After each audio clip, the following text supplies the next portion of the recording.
شکریہ شکریہ.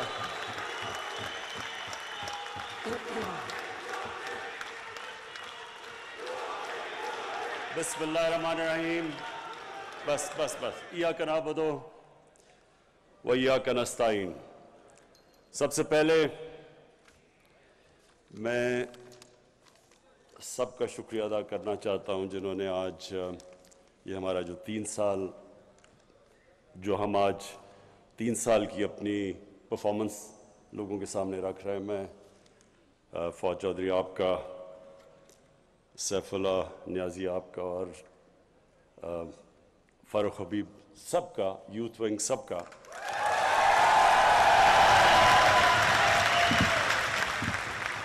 کہ اور ایک منٹ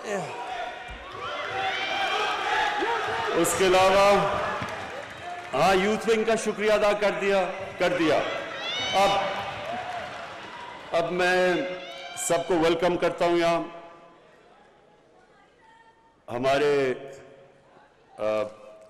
ہمارے منسٹرز، صوبائی اور فیڈرل منسٹرز اور ابھی جو الیکٹ ہوئے ہیں آزاد کشمیر کے پریزیڈنٹ، وہ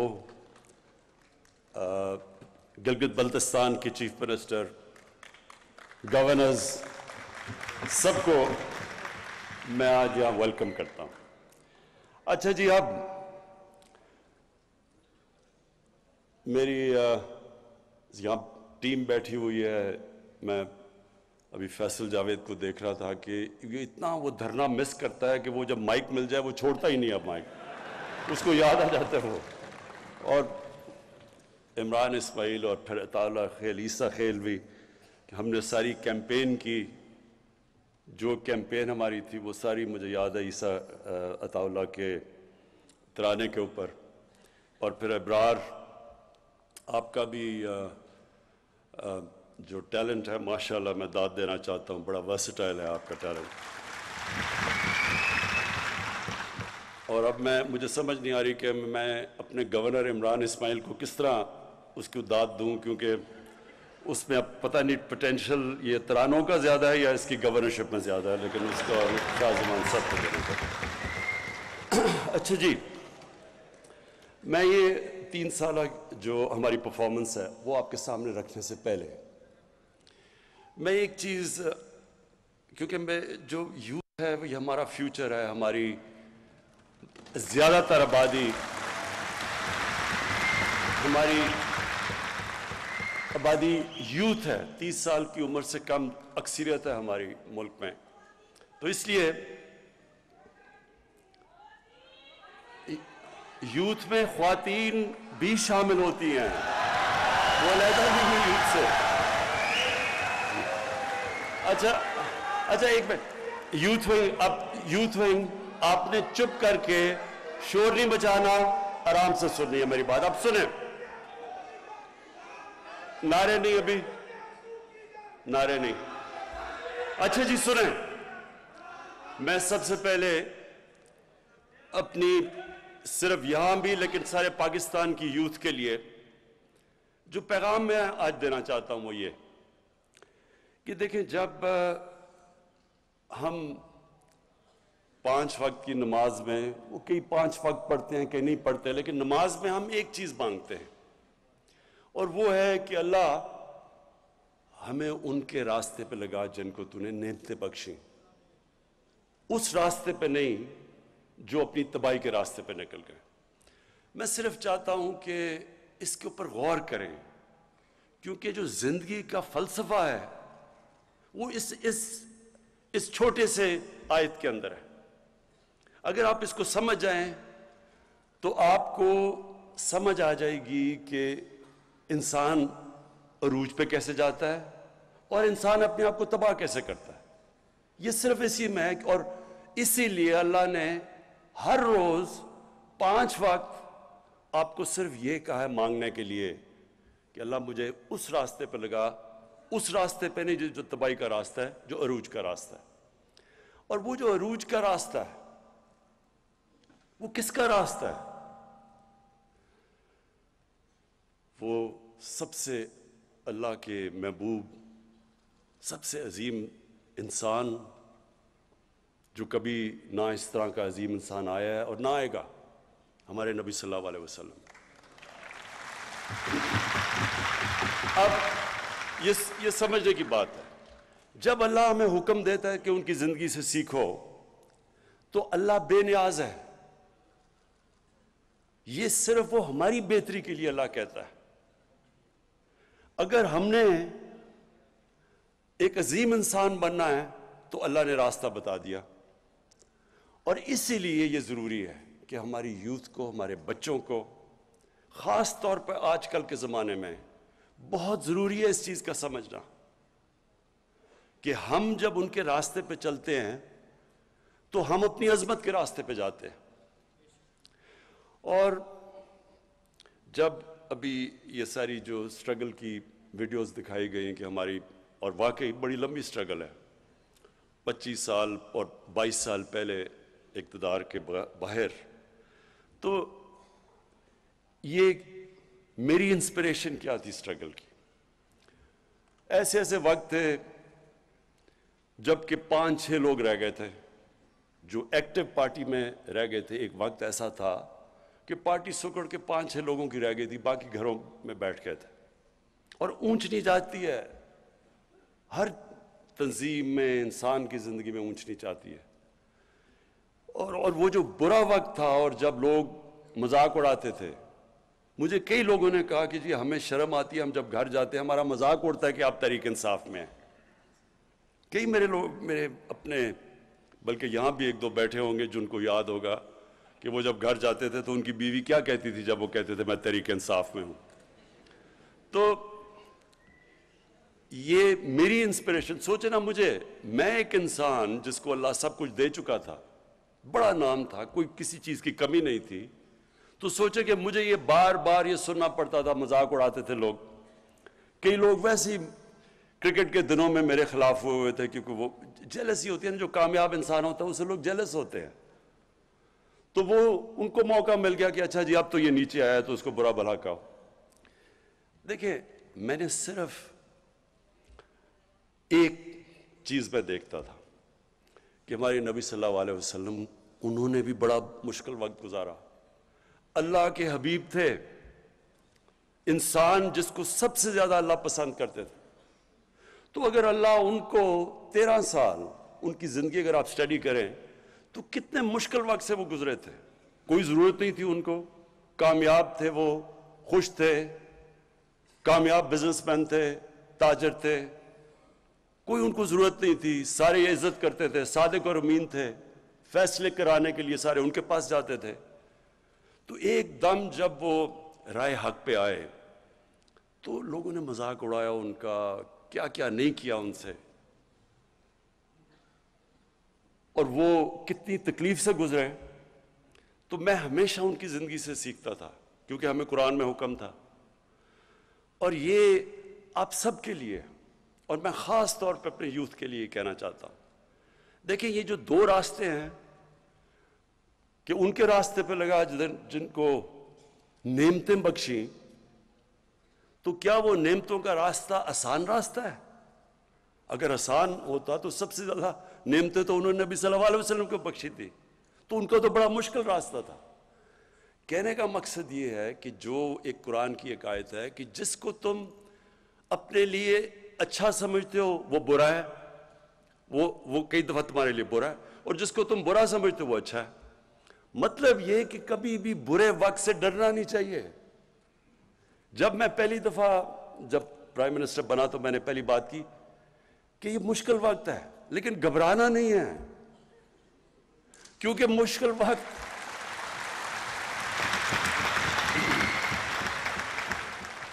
کیونکہ میں نے تو اپنی ساری زندگی مشکل وقت دیکھے ہیں۔ جب آپ سپورٹس کھیل رہے ہیں اور اوپر کوشش کر رہے ہیں کہ سارے ملک میں ٹاپ 11 کھلاڑیوں میں آؤ، پھر دنیا کا مقابلہ کرو، تو وہاں تو اونچ نیچ ہوتی ہے، ہار جیت ہوتی ہے، کئی دفعہ لوگ تالیاں بجا رہے ہیں، وہی آپ گراؤنڈ میں جا رہے ہیں تو سارا سٹیڈیم تالیاں بجا رہا ہے، اور وہ آپ 0 پہ آؤٹ ہو کے واپس آ رہے ہیں تو وہی 2 منٹ میں سوئچ کر کے آپ کو گالیاں نکال رہے ہیں، مذاق اڑا رہے ہیں آپ کا۔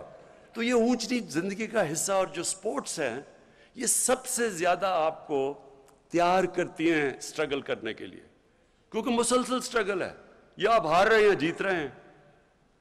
تو اس لیے جب پاکستان کے نوجوانوں یہ کبھی یہ نہ سمجھنا کہ زندگی آسانی سے ہو جائے گی، اگر آسان زندگی ہے تو اس کا مطلب کہ آپ زندگی میں آپ کی کوئی حیثیت نہیں ہے۔ جو بھی انسان رائے حق پہ کھڑا ہوتا ہے اس کو مشکلوں کا سامنا کرنا پڑتا ہے۔ جو بھی اللہ نے پیغمبر دنیا میں بھیجے وہ ساروں نے مشکلوں کا سامنا کیا، اور وہی آپ مانگتے ہیں وہ راستہ۔ لوگ چاہتے ہیں آسانیاں، لیکن راستہ مانگ رہے ہیں نعمتوں کا، جس کو اللہ نے نعمتیں بخشی ہیں۔ تو پہلے میں صرف آپ کو یہ تیاری کرنا چاہتا ہوں کہ دیکھیں، یہ کبھی نہ سمجھیں کہ جب مشکل وقت آتا تو رونا دھونا شروع کر دیں، اور مشکل وقت آیا کیوں؟ وہ تو اللہ کا ایک نظام ہے، اونچ نہیں۔ اور جب مشکل وقت آتا ہے، اگر آپ مشکل وقت کو صحیح طرح سمجھ لیں اور اینالائز کر لیں تو وہی آپ کا عروج کا راستہ بن جاتا ہے۔ جب ایک کھلاڑی، میں جب کرکٹ کھیلتا تھا، میرے سے زیادہ ٹیلنٹڈ کھلاڑی تھے، لیکن میں ان سے آگے کیوں نکل گیا؟ کیونکہ جب میرا مشکل وقت آتا تھا، میں فیل ہوتا تھا، تو میں اس کا پورا تجزیہ کرتا تھا، رات کو سوتا نہیں تھا جب تک میں نے یہ نہ سمجھ لیا ہو اپنی ذہن میں کہ کیا میں نے غلطیاں کی ہیں۔ غلطیاں جب میں ٹھیک کرتا تھا تو میں پہلے سے بہتر ہو جاتا تھا، اور یہی ہے ایک ہی طریقہ اوپر جانے کا۔ کوئی بھی دنیا میں کسی نے آج تک بڑا کام نہیں کیا جو فیل نہیں ہوا۔ یہ کوئی ناممکن ہے کہ کوئی اٹھ کے ایک دم سیدھا ایک پرچی پکڑ کے اور لیڈر بن جائے، ایسے نہیں ہو سکتا۔ آپ کو جب تک ایک مشکل سٹرگل سے آپ نہیں گزرتے، کسی چیز میں آپ بڑا کام نہیں کر سکتے۔ کوئی بھی لیڈر آج تک شارٹ کٹ لے کے نہیں بنا۔ قائد اعظم کی سٹرگل دیکھیں، میں تو ایک لیڈر مانتا ہوں پاکستان کا، قائد اعظم، اور ان کی کبھی سٹرگل دیکھیں کتنی تھی، جس طرح انہوں نے سٹرگل کیا ہے، اور آخر میں جو بیماری کے اندر انہوں نے سٹرگل کیا ہے، اس لیے آج، اور اپنی ذات کے لیے نہیں کیا، ایک بڑے مقصد کے لیے کیا۔ تو آج تک اور جب تک پاکستان رہے گا، لوگ قائد اعظم کو دعائیں دیں گے۔ تو اس لیے کوئی بھی آج دنیا میں لیڈر اٹھا دیں، وہ ایک سٹرگل کر کے اوپر آتا ہے، اور سٹرگل ہوتی ایسے ہے کہ جب آپ نیچے آتے ہیں آپ ہاتھ نہیں کھڑے کر دیتے، آپ دیکھتے ہیں کہ میں کیا غلطیاں کر رہا ہوں، پھر ان کے اوپر محنت کرتے ہیں، وہ غلطیاں دور کرتے ہیں، اور پھر پہلے سے زیادہ آپ اوپر چلے جاتے ہیں۔ تو اس لیے یہ جو 3 سال تھے ہمارے، بڑے مشکل سال گزرے ہیں۔ مشکل سال اس لیے گزرے کہ پہلے تو ملک کو بینکرپٹ کر کے چلے گئے۔ ملک میں جو ہمارے پاس پیسہ تھا، جو ہمارے ریزروز تھے، جو ہماری لائبلٹیز تھیں، جو ہم نے باہر لوگوں کو قرضے لیے ہوئے تھے، پیسے دینے تھے، ہمارے پاس پیسے ہی نہیں تھے ان کو قسطیں واپس کرنے کی۔ ہم نے ڈیفالٹ کرنا نہیں تھا، ہم ڈیفالٹ کر رہے تھے پیمنٹس کے اوپر، کیونکہ ہمارے پاس فورن ایکسچینج ہی نہیں تھا۔ ہماری جتنا ہم نے باہر پیسے دینے تھے، ہمارے پاس اتنے ریزروز ہی نہیں تھے۔ تو تب ہم نے حکومت سنبھالی تھی۔ پاکستان کی تاریخ کا جو سب سے بڑا جس کو خسارہ کہتے ہیں، ڈیفیسٹ کرنٹ اکاؤنٹ کا، کہ ہمارے ملک میں کبھی اتنا بڑا، تقریباً 20 ارب ڈالر کا ڈیفیسٹ تھا، اتنا بڑا، یعنی کبھی اتنا بڑا ڈیفیسٹ نہیں آیا۔ اس کی وجہ سے ہمیں اگر یہ نہ مدد کرتے ہماری سعودی عربیہ، UAE اور چائنا، اس وقت ہماری یہ نہ مدد کرتے، تو یہ جو مہنگائی اور جو مشکل وقت گزری ہماری قوم، وہ کچھ بھی نہیں ہے جو ہم نے گرنا تھا، کہ جس طرح روپے نے نیچے جانا تھا۔ کیونکہ اگر ہمیں پیسے نہ یہ باہر دیتے اس وقت مشکل وقت میں، تو روپے نے گر جانا تھا اور نیچے۔ جب جتنا بھی روپیہ گرا، اس سے بھی آپ سب کے سامنے ہے جو مہنگائی آئی پاکستان میں، کیونکہ جتنی چیزیں باہر سے آنی تھی، تیل، بجلی، اس کی وجہ سے افیکٹ، ساری چیزیں مہنگی ہو گئی۔ تو اس وقت ہمیں جو سامنا کرنا پڑا، ایک نئی ٹیم تھی، یا تو ہمیں تجربہ ہوتا، ہماری ٹیم بھی نئی تھی، اور اس کے بعد پھر ایک ایشو نہیں آیا، پہلے تو کرائسس آیا، اس کے مشکلوں سے آئی ایم ایف کے پاس جانا پڑا، پیسے نہیں تھے ہمارے پاس، مجبوری آئی ایم ایف کے پاس جانا پڑا. اور جب آئی ایم ایف کے پاس آپ جاتے ہیں تو جس طرح کوئی بھی جو جس سے آپ قرضہ لیتے ہیں وہ پوچھتا ہے کہ میرا پیسہ واپس کیسے کرو گے، اور وہ پھر شرائط لگا دیتا ہے کہ میرے پیسہ واپس کرنے کے لیے آپ کو بجلی بھی مہنگی کرنی پڑے گی کیونکہ بجلی میں خسارہ ہے، آپ کو روپے کی قیمت گرانی پڑے گی، آپ کو ٹیکس لگانے پڑیں گے. اور جب وہ آئی ایم ایف کی آپ شرائط پہ چلتے ہیں تو عوام کو تکلیف ہوتی ہے، عوام مشکل وقت سے گزرتی ہے. تو ہم اس مشکل وقت سے سال کے بعد نکل ہی رہے تھے کہ کرونا آ گیا. کرونا سے پہلے بھی ایک چیز ہوئی، پلوامہ آ گیا. وہ میں صرف پلوامہ میں اللہ نے ہمیں بڑی کامیابی دی، اور میں آج اپنی خاص طور پہ اپنی فوج کا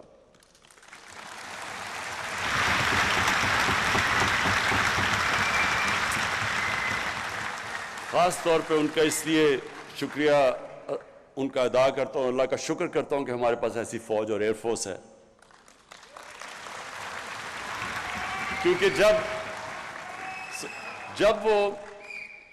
جب وہ فیصلہ کرنا تھا، اور بڑا ایک جب انہوں نے ہماری پاکستان میں آ کے رات کو وہ بمباری کی ان کے جہاز نے، تو اس وقت مجھے احساس ہوا کہ اگر ہمارے پاس اس طرح کی فوج نہ ہو جو ہمیں کانفیڈنس ہو کہ یہ ہمیں سیکیورٹی دے گی، تو کتنا ایک طاقتور ایک بڑا ملک، 7 گنا زیادہ بڑا ملک، اس کے سامنے کیا کرے گا، ہماری عوام کیا کرے گی.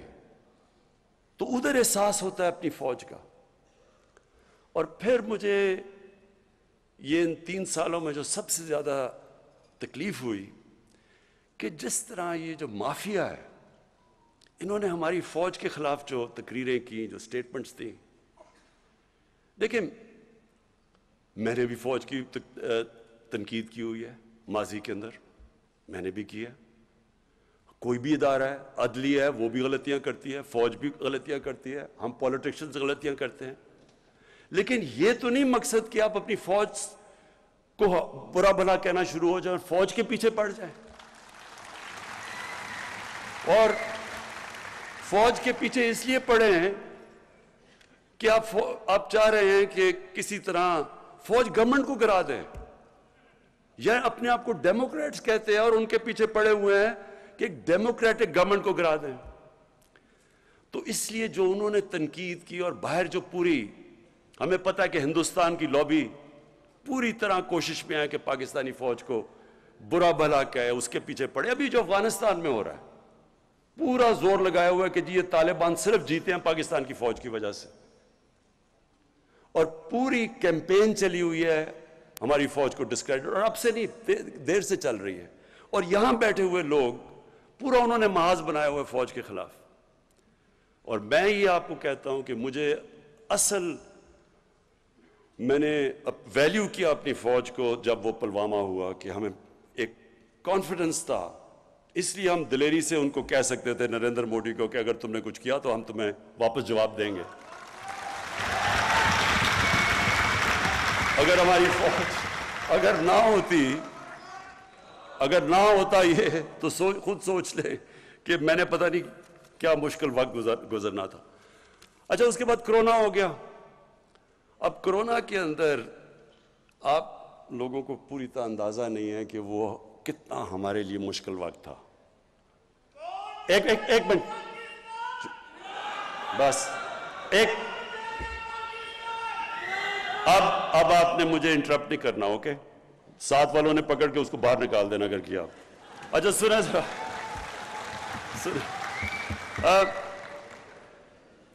دیکھیں مشکل کیا تھا.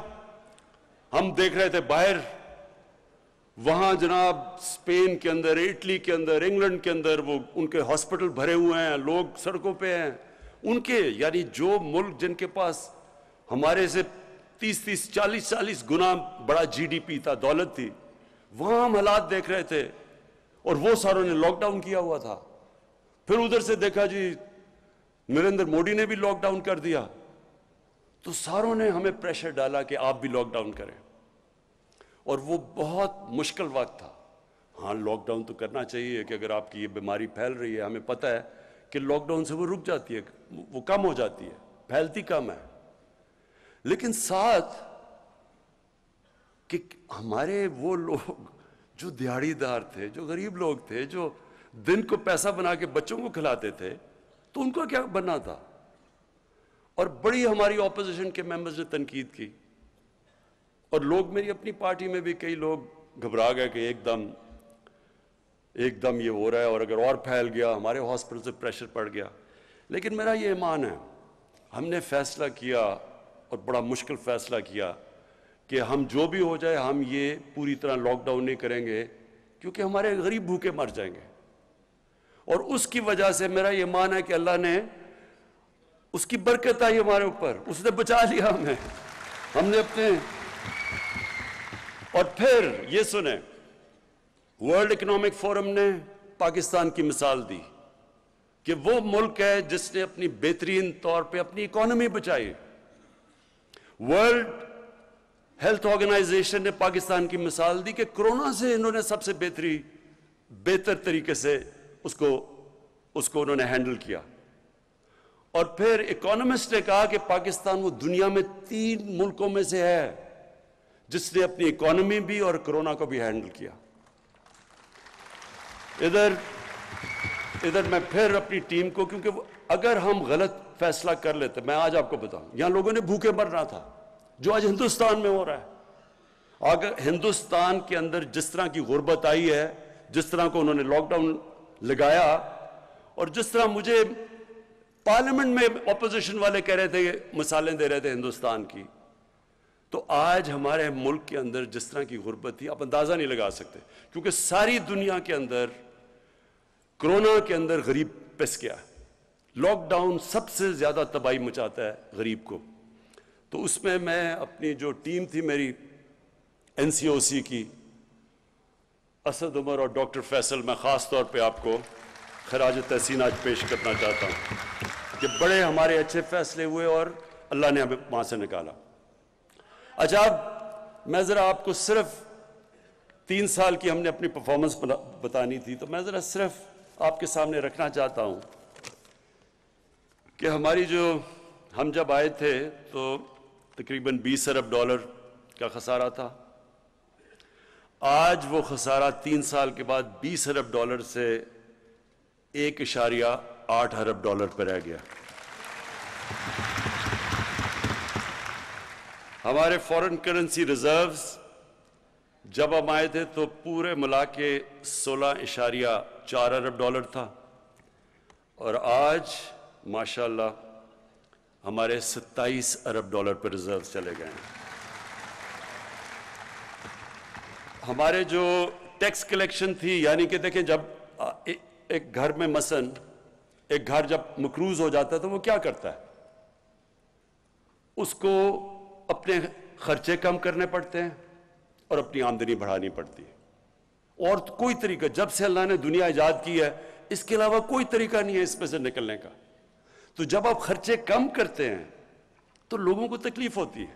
ایک گھر دیکھ لینا، گھر میں آپ خرچے کم کریں گے تو لوگ اپنا کھانا پینا کم کریں گے، مرغی سے دال روٹی پہ آ جائیں گے، اور بچوں کو اچھے سے اسکول سے نکال کے دوسرے اسکول میں ڈال دیں گے، کیونکہ آپ کو مشکل وقت سے تو گزرنا پڑتا ہے۔ ہر گھر کو جب یہ ایک گھر مقروض ہو جاتا ہے اس کو یہ کرنا پڑتا ہے، تو تب گھر والوں کو تکلیف ہوتی ہے۔ تو وہ بڑی تکلیف سے ہمارے لوگ گزرے، اور میں یہ بھی اللہ کا شکر کرتا ہوں کہ بڑی ماشاءاللہ ہماری ایک دلیر قوم ہے، ہم اس سے بڑے صبر سے نکلے۔ تو پھر ہماری جو کلیکشن تھی، ٹیکس کلیکشن، ہماری ٹیکس کلیکشن جب ہم آئے تھے تو 3,800 ارب تھی۔ 3,800 ارب روپیہ ہماری ٹوٹل ٹیکس کلیکشن تھی۔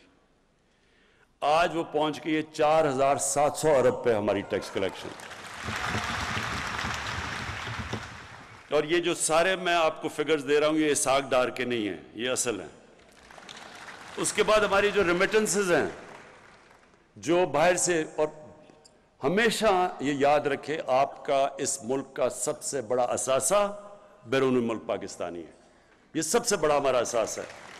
انہوں نے ہمیں اس وقت ہمیں اس قوم کو ان کا خاص شکریہ ادا کرنا چاہیے کیونکہ انہوں نے ہمیں بڑے مشکل وقت سے نکالا.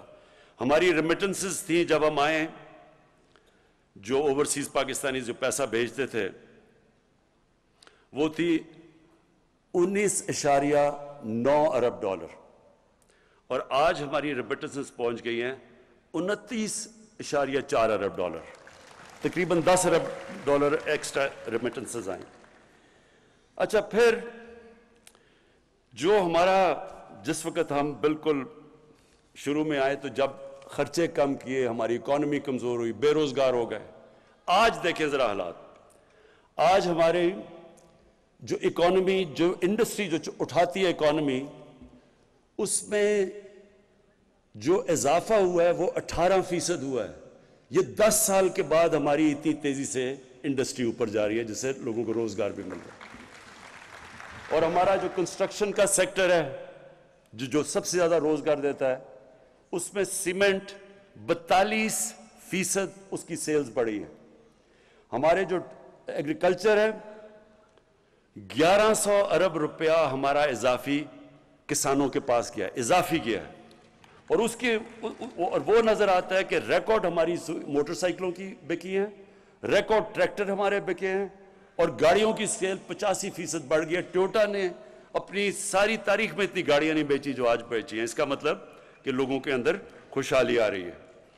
اور پھر جو ہمارے آنے سے اب جو میں دوسری چیز کہنا چاہتا ہوں کہ ہم نے ہمارا آنے میں تین چیزیں, ہمارا جو سلوگن ہے کہ انصاف,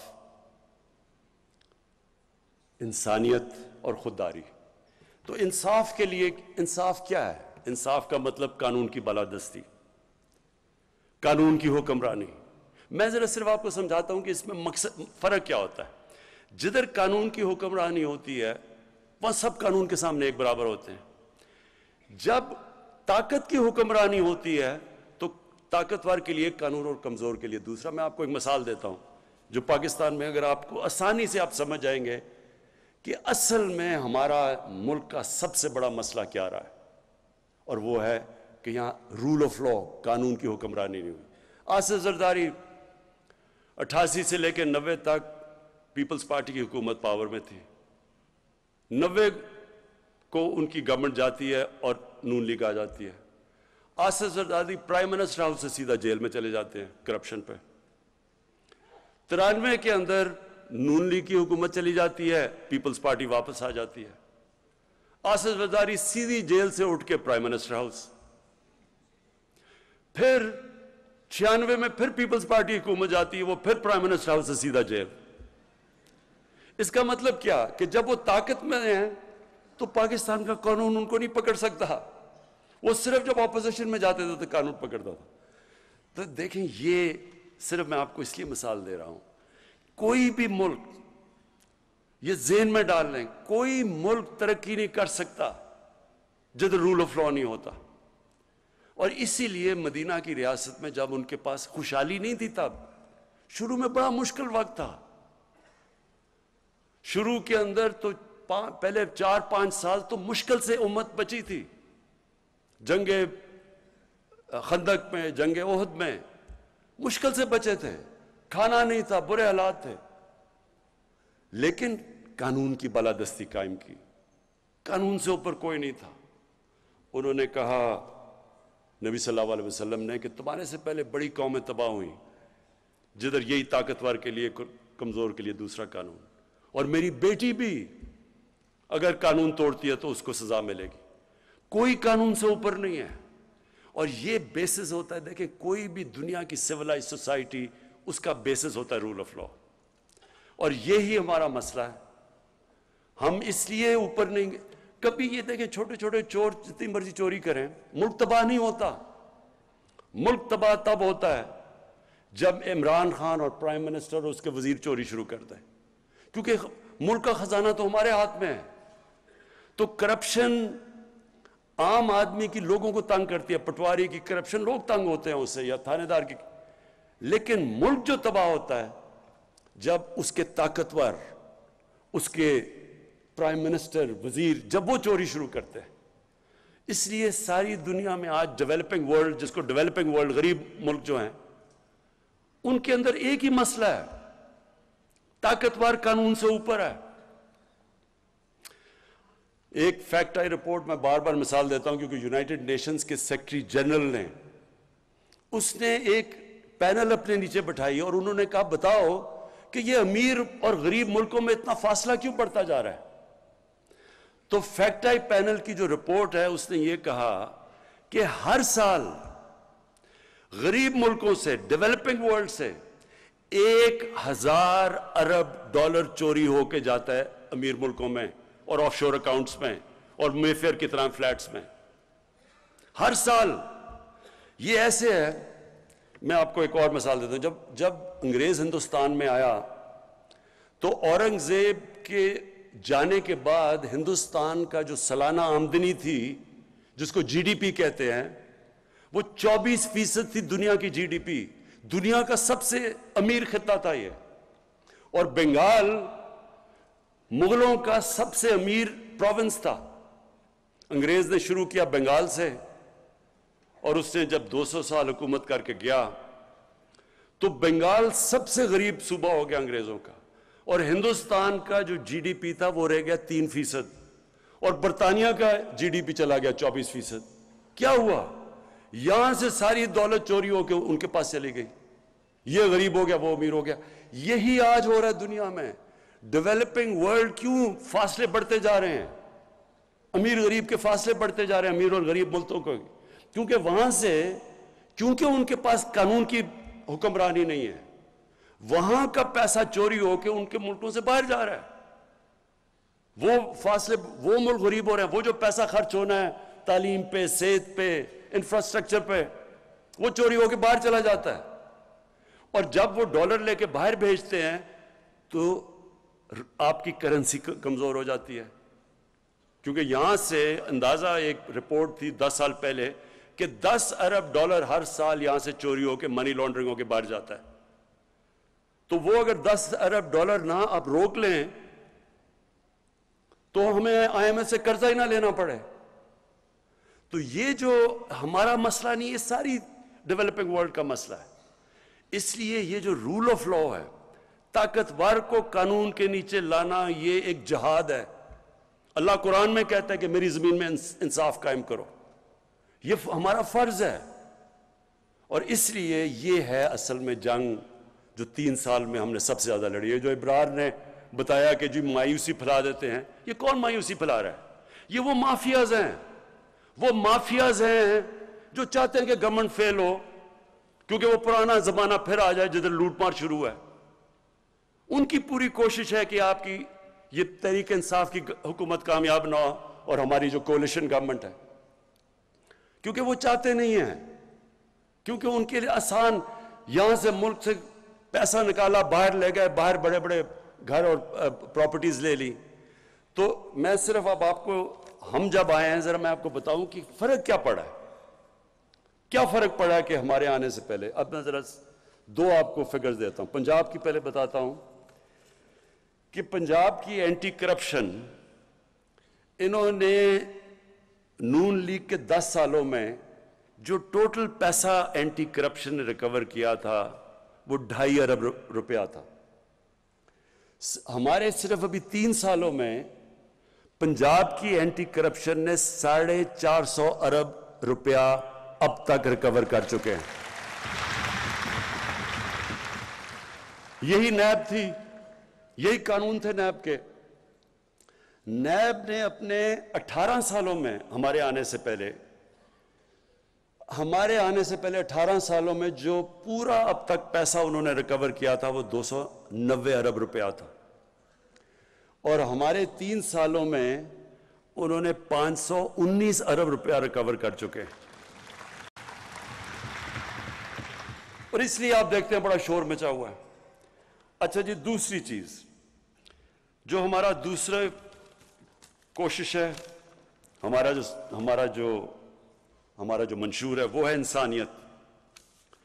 انسانیت کا مطلب یہ کہ بجائے ایک سٹیٹ جو صرف قانون بنتے ہیں جس کو ایلیٹ کیپچر کہتے ہیں، سارے قانون، ساری بزنس، سارے فائدے ایک چھوٹے سے طبقے کو، امیر امیر ہوتا جاتا ہے، غریب غریب ہوتا جاتا ہے. یہ ہماری پہلی گورنمنٹ ہے جس نے فیصلہ کیا کہ ہم نیچے سے لوگوں کو اوپر اٹھائیں گے. اور یہ ہم کدھر؟ یہ مدینہ کی ریاست کا اصول تھا. پہلی دفعہ فلائی ریاست دنیا کی تاریخ میں مدینہ میں بنائی گئی تھی. تو ہم اسی پہ چل رہے ہیں، اور ہم نے وہ پروگرامز کیے ہیں جو پاکستان کی تاریخ میں کسی نے نہیں کیے. 2 پروگرامز خاص طور پہ. ایک ہے ہمارا احساس کا پروگرام. ہمارا جو احساس کا پروگرام ہے، اس سے پہلے 110 ارب روپیہ صرف دیا جاتا تھا نچلے لوگوں کی مدد کرنے کے لیے، غریب لوگوں کی. اس سے ہم نے 260 ارب پہ لے گئے ہیں. 110 سے 260 ارب پہ ہمارا چلا گیا. ہم نے جو احساس پہ، جب کرونا ہوا تو جو پیسہ خرچ کیا ہم نے احساس پہ، ورلڈ بینک نے ریٹ کیا، جو ساری دنیا میں پیسے خرچ کر رہے تھے نا کرونا کے دوران، تو ورلڈ بینک نے جو ہماری ریٹنگ دی ہمارے احساس کے پروگرام کو، وہ ساری دنیا میں نمبر 3 پہ پاکستان تھا کہ سب سے بہترین، شفاف اور ایفیشنٹ طریقے سے ہم نے پیسے بانٹے. اور احساس پروگرام کے اندر اور بھی خاص طور پہ جو ہماری کوشش ہے کہ اپنی عورتوں کو ہم اٹھائیں. ہماری عورتیں خاص طور پہ جو غریب علاقوں میں ہیں، جو دیہاتوں میں ہیں، ان کو ہماری پوری کوشش اٹھانے کی. اور ان کو بہترین طریقہ اٹھانے کا کیا ہے؟ تعلیم دینا. احساس پروگرام کے اندر ہم نے جو سکولوں کے اندر اسکالرشپس رکھی ہیں بچیوں کے لیے، وہ بچوں سے زیادہ ہیں، لڑکوں سے زیادہ ہیں. اور جو ہم نے انڈر گریجویٹ اسکالرشپس دی ہیں، وہ عورتوں کو بھی 50% ہے اور لڑکوں کو بھی، اسٹوڈنٹس کو بھی، میل کو بھی 50% ہے. کوشش کیا ہے؟ دیکھیں، میں یہ ٹی وی پروگرام دیکھتا ہوں، یہ آج کل یہ جو افغانستان کے اوپر پروگرامز ہو رہے ہیں، یورپ، ساری دنیا مغرب میں، کہ جی وہ افغانستان کی عورتوں کی بڑی بری، ان کو سب کو فکر پڑی افغانستان کی عورتوں کی. وہ جی پتہ نہیں طالبان کیا کر دیں گے عورتوں کو. کبھی دنیا کی تاریخ میں کبھی کسی نے باہر سے آ کے کسی ملک کی عورتوں کو حقوق دلوائے ہیں؟ آج تک کبھی کوئی دلوا سکا ہے؟ مجھے ایک دنیا میں ایک تاریخ کا طالب علم ہوں، مجھے کوئی دنیا میں یہ بتا دیں کہ جی باہر سے کسی نے ملک میں آ کے تو کسی اور ملک کی عورتوں کو حقوق دلوا دیے. عورتیں خود حقوق دلواتی ہیں. ہماری عورتوں میں طاقت ہے اپنے حقوق لینے کے لیے. ہم نے صرف ان کو تعلیم دینی ہے، ہم نے امپاور کرنا ہے تعلیم دے کے. عورتیں خود اپنے حقوق، جو انگلینڈ میں یا حقوق یا جو ویسٹ میں دلوائے تھے، وہ کیا کسی نے فتح کر کے دلوائے تھے ان کو حقوق؟ ان کی اپنی موومنٹ تھی، عورتوں کی موومنٹ تھی، سفریجیٹس تھی. انہوں نے بڑی محنت کر کے اپنے حقوق لیے ہیں. تو ہماری عورتوں کے پاس، ہم نے صرف ان کو تعلیم دینی ہے، اور اس کے اوپر ہماری گورنمنٹ کا سب سے زیادہ زور ہے. اس کے علاوہ بھی ہم نے ان کی کئی چیزیں جو غریب علاقوں میں عورتیں ان کے لیے مشکل ہے. مثلا ہم نے ایک سکسیشن سرٹیفکیٹس نکالے ہیں. اب بجائے عورتیں بڑا مشکل ہوتا تھا ان کو جا کے سکسیشن سرٹیفکیٹس کو جا کے ویریفائی کرنا، تو اب وہ صرف نادرا آفس پہ جائیں اور وہ آرام سے ان کے لیے ہو جاتے ہیں. اور اس کا سب سے بڑا فائدہ یہ ہے کہ جو انہیریٹنس لاز ہیں، عورتوں کی جو جائیداد ملنی چاہیے، وہ بھی پہلی دفعہ ہم اب انشور کر رہے ہیں، کیونکہ عورتوں کو جائیداد میں حصہ نہیں ملتا. وہ بھی انشاءاللہ ہم پوری طرح اس میں زور لگا رہے ہیں. اچھا جی، اب جو سب سے بڑا ہمارا اس کے ساتھ ساتھ احساس کے ساتھ پروگرام چلنے والا ہے، وہ کامیاب پاکستان ہے. اس کی ہم پوری ڈیٹیلز کام کر رہے ہیں. بہت بڑا پروگرام ہے. اس میں جو ہماری 40 لاکھ نچلے غریب خاندان ہیں، ان کے لیے ہم 4 چیزیں کرنے لگے ہیں. سب سے پہلے ان کو قرضے، سود کے بغیر ان کو قرضے دیں گے. ہر غریب خاندان میں، یہ 40 لاکھ غریب خاندان ہیں سب سے نیچے، ہر غریب خاندان کو ان میں سے ایک فرد کو سود کے بغیر قرضہ. اس کے بعد ایک فرد کو ٹیکنیکل ایجوکیشن، تاکہ وہ ہنر سیکھ سکیں. ہیلتھ کارڈ، ہیلتھ انشورنس، یعنی کہ ایک غریب گھر میں، وہ تو ہم پنجاب میں پختونخوا میں تو وہ کر چکے ہیں، پنجاب میں انشاءاللہ سال کے اینڈ تک سب کو ہیلتھ کارڈ مل جائے گا، ہیلتھ انشورنس. اور اس کے علاوہ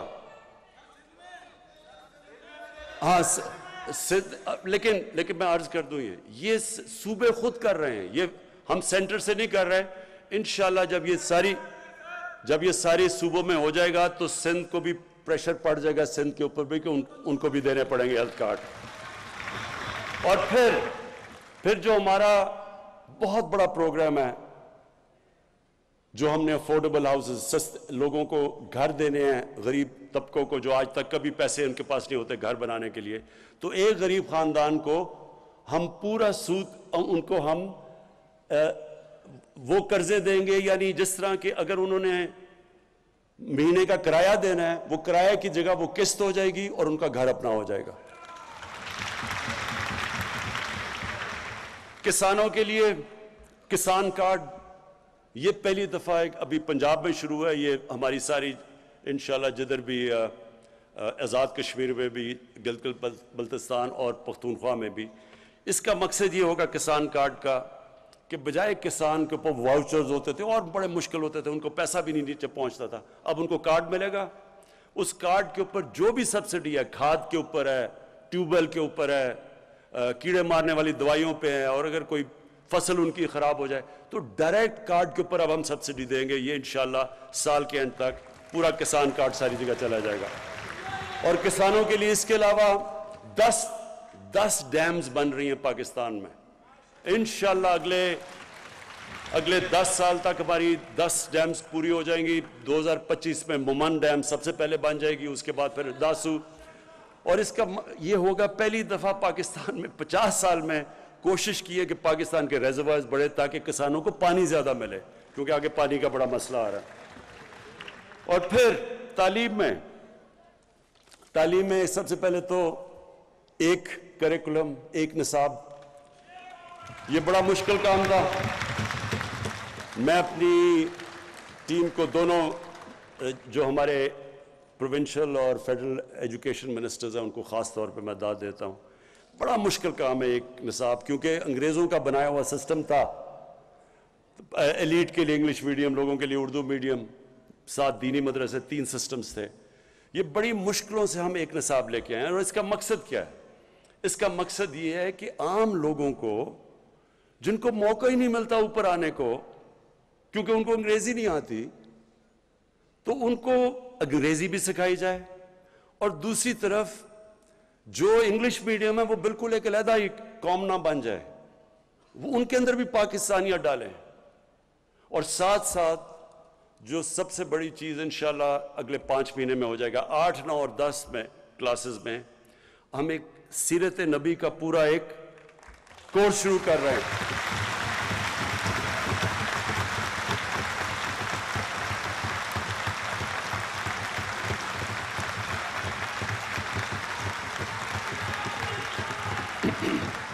یہ اس لیے ضروری، یہ میں اس لیے سمجھتا ہوں کہ آج جتنا یہ ضروری ہے، کبھی مسلمانوں کی تاریخ میں کبھی یہ ضروری نہیں تھا.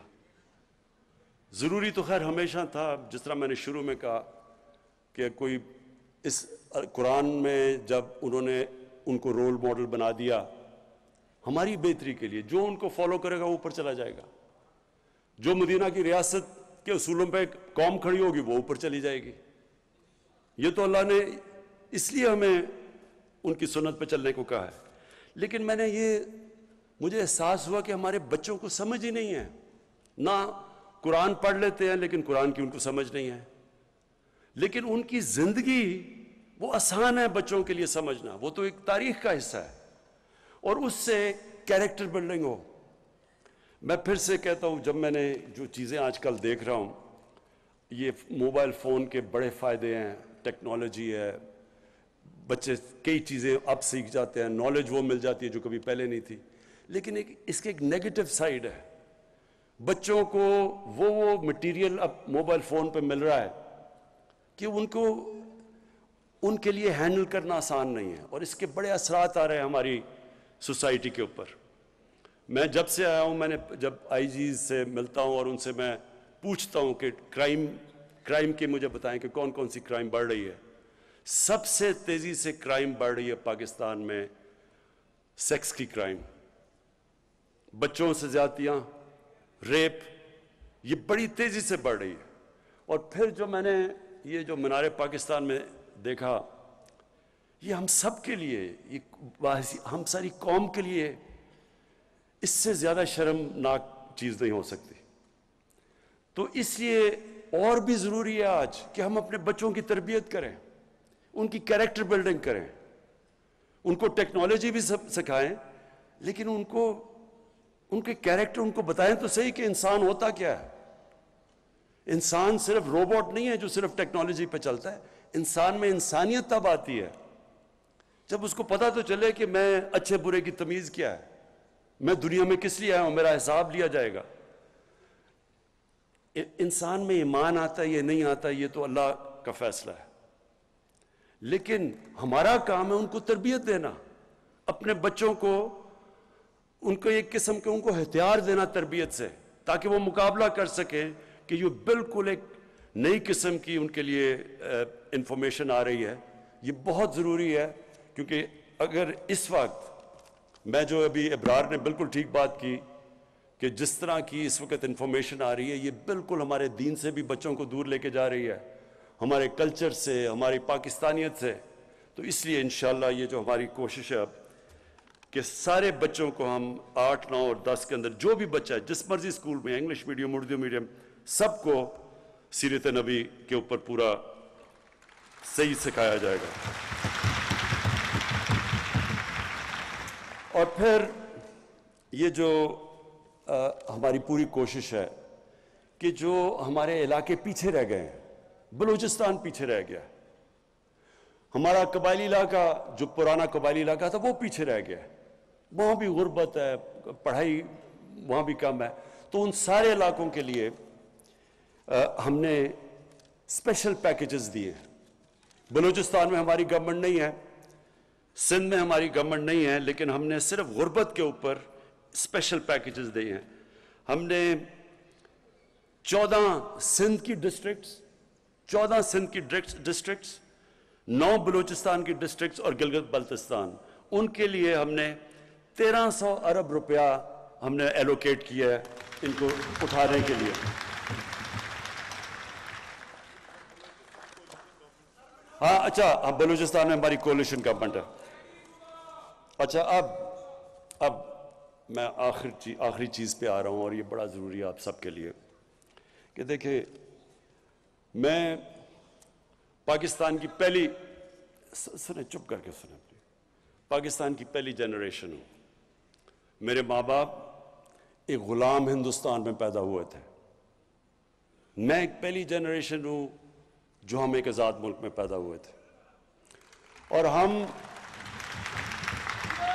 جب ہم بڑے ہو رہے تھے تو مجھے اپنے ماں باپ کی ہمیشہ یہ بات یاد رہی کہ تم کتنے خوش قسمت ہو کہ تم ایک آزاد ملک میں پیدا ہوئے۔ ہمیشہ ماں باپ نے مجھے یہ بتایا، اور مجھے بدقسمتی سے ہمارا جو راستہ ملک کا، ایک ہمارا بہت عظیم قائد اعظم ہمارے لیڈر تھے، میں ہمیشہ کہتا ہوں کہ غلام ہندوستان میں ایک آزاد ذہن تھا قائد اعظم، لیکن جو ہمارا جو ملک کا جو راستہ تھا ایک خوددار قوم بننے کا، بدقسمتی سے ایسی ملک میں لیڈرشپ آئی جنہوں نے دوسروں کے سامنے ہاتھ بھی پھیلا دیے، کبھی یہی نہیں سوچا کہ ہماری اپنی طاقت کیا ہے، کبھی کوشش نہیں کی اپنے پیر پر کھڑے ہونے کی۔ جب بھی ایک آدمی، ایک انسان اللہ نے ہمیں بنایا ایسا ہے کہ جب ہم اپنے کوئی وثاقیاں پکڑ لیتے ہیں یا کسی کے اوپر ڈیپینڈ کرتے ہیں تو ہم اپنی طاقت نہیں پہچانتے۔ مولانا رومی نے ایک دفعہ کہا کہ جب تمہیں اللہ نے پر دیے ہیں، چونٹیوں کی طرح زمین پہ کیوں رینگ رہے ہو؟ جب ہم اپنی طاقت ہی نہیں پہچانتے اور ہم لوگوں کے سامنے ہاتھ پھیلا دیتے ہیں، ہم اپنی عزت اور وقار کھو بیٹھتے ہیں۔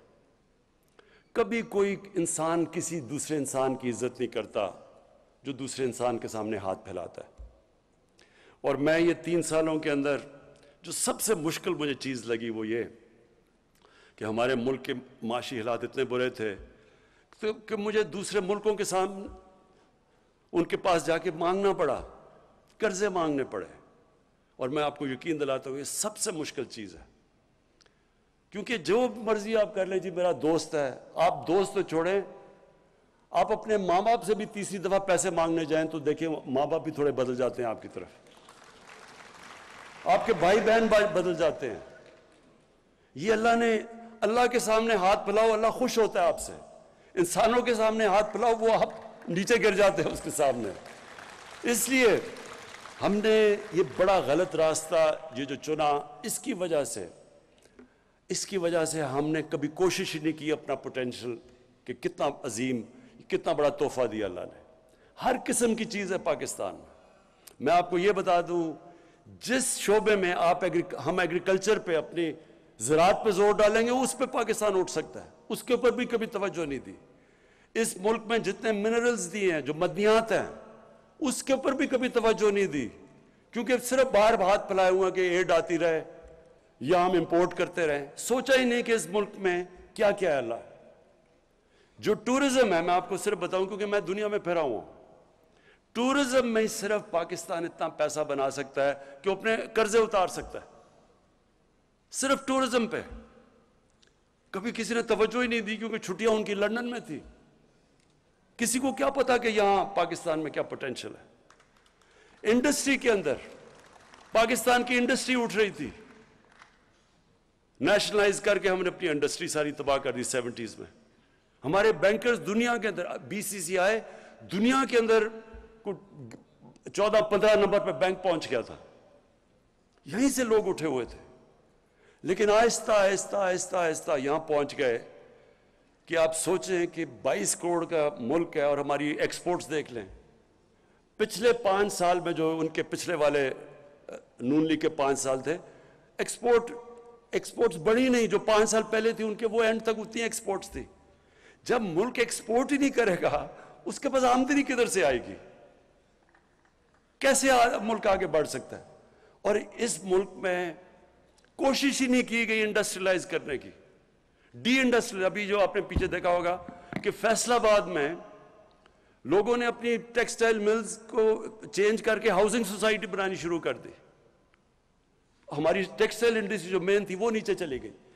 تو اس وقت جو ہمارا ملک جس راستے پہ ہے، انشاءاللہ پہلی دفعہ ایکسپورٹس ہماری بڑھ رہی ہیں، ہمارا ریمیٹنسز جو ہمارا اوورسیز پاکستانی، یہ یاد رکھیں سب سے بڑا اثاثہ بیٹھا ہوا ہے۔ ابھی تو ہم نے ان کو پوری طرح ملک میں ماحول ہی نہیں پیدا کیا کہ وہ یہاں کے انویسٹمنٹ کریں، لیکن وہ ماحول پیدا ہو رہا ہے۔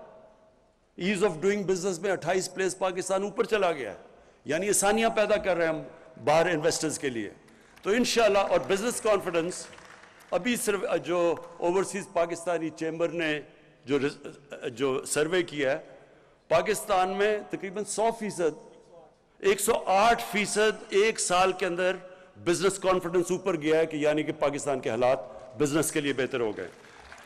تو میں آپ بات کرنا چاہتا ہوں، دیکھیں اس ملک کو ہم نے اپنے پیر پہ کھڑا کرنا ہے۔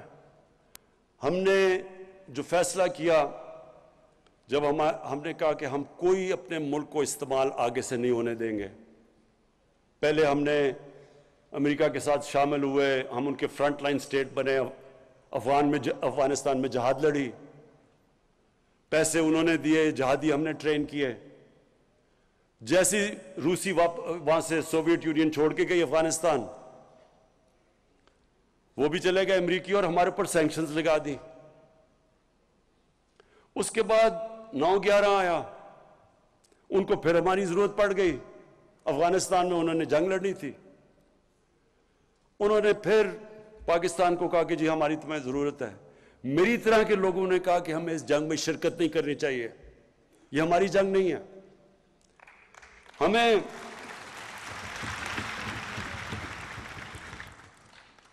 تو جارج بش نے یہ نومبر 2001 میں اس نے کہا جب اسے ضرورت تھی ہماری کہ اس باری ہم پاکستان کو نہیں بھولیں گے, ہم ابینڈن نہیں کریں گے اس باری پاکستان کو. لو جی امریکہ کی جنگ میں شامل ہو گئے, کہا جی ہماری جنگ ہے, پیسے ان سے لے رہے ہیں, جنگ ہماری ہے, ہم ان کی مدد کر رہے ہیں اور وہی بمباری کر رہے ہیں ہمارے پہ. 480 ڈرون اٹیکس کیے ہیں پاکستان کے اوپر. کبھی دنیا کی تاریخ میں یہ نہیں ہوا کہ ایک ملک کو اپنے ہی اعلائے بمباری کر رہا ہے, یہ کبھی دنیا میں نہیں ہوا. وہ لوگ جو بیچارے مرتے تھے ڈرون اٹیکس میں, وہ سارے بدلہ لیتے تھے پاکستان سے, ہماری فوج سے. ہمارے ادھر فوجی بھی شہید ہو رہے ہیں, ہمارے بم دھماکے ہو رہے ہیں. 70 سے 80 ہزار لوگوں کی ہم قربانی دے گی کسی اور کی جنگ لڑ کے, اور اس کے بعد وہی ہمیں کہنا شروع ہو گیا کہ نہیں جی آپ کی وجہ سے ہم افغانستان میں کامیاب نہیں ہوئے. تو اس سے ہمیں کیا سبق ملتا ہے؟ کبھی ہم نے اپنے آپ کو کسی سے استعمال ہونے نہیں دینا.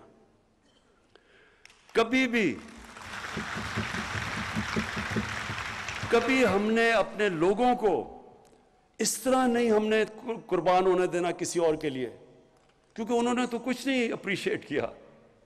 لوگ ہمارے مرے, تباہی ہماری ہوئی, ڈالر ہمارا, اکانومی ہماری تباہ ہوئی, قبائلی علاقے کے جو آدھے لوگوں نے نقل مکانی کی, قبائلی علاقے اجڑ گئے. کیا ملا اس سے؟ اور وہ اس لیے کہ ہمیں غلط عادتیں پڑی ہوئی ہیں. ہمیں جی ایڈ مل جائے گی, چلو جی مدد کر دو کسی کی. تو اس لیے یہ جو خودداری ہے, دیکھیں ایک انسان, ایک قوم کھڑی تب ہوتی ہے, رسپیکٹ ہی دنیا میں تب ہوتی ہے جب وہ خوددار ہو. تو ہماری فورن پالیسی اب ایسی ہے کہ ہم نے کوئی کسی کے ساتھ, ہم نے امن میں شرکت کریں گے, کسی کی جنگ میں ہم نے شرکت نہیں کرنی.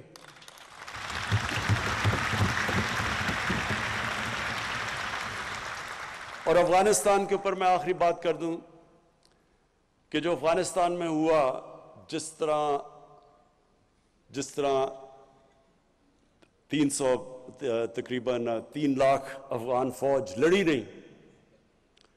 کئی لوگ کہتے ہیں جی دیکھیں بڑے بزدل ہیں وہ لڑے نہیں. یہ ذہن میں ڈالنے کہ افغان قوم دلیر قوم ہے, نہ ڈر قوم ہے, لڑنے والی قوم ہے. اگر وہ نہ ہوتی تو 10 لاکھ افغانیوں نے شہادت دی تھی روسیوں کے خلاف. کوئی قوم اس طرح نہیں لڑی جس طرح انہوں نے اپنی آزادی کے لیے لڑا ہے. تو سوچنے والی بات یہ ہے کہ کیوں یہ قوم نہیں لڑی, کیوں ان کی فوج نہیں لڑی. تھوڑے طالبان تو 70,000 تھے, 3 لاکھ یہ کی فوج تھی, ایئر فورس ان کے ساتھ, جدید ہتھیار ان کے پاس, ٹینکس ان کے پاس, کیوں نہیں لڑی. اور اسی کے اندر پتہ ہے کہ کیوں طالبان جیتے. وہ کیوں نہیں لڑے؟ وہ اس لیے نہیں لڑے کہ کرپٹ گورنمنٹ کے لیے, جو ایک کرپٹ گورنمنٹ ہے اس کے لیے کوئی نہیں لڑتا.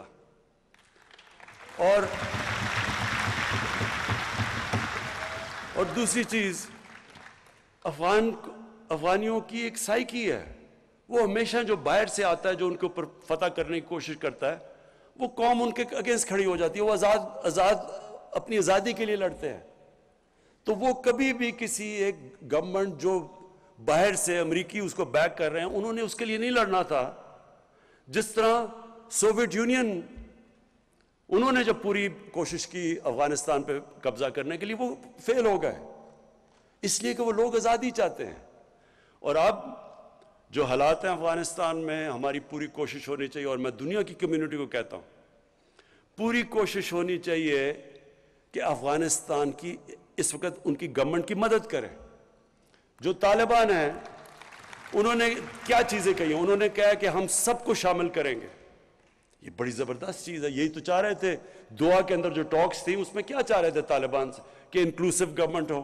وہ مان گئے ہیں. ہیومن رائٹس ہے, وہ کہتے ہیں ہاں ہیومن رائٹس.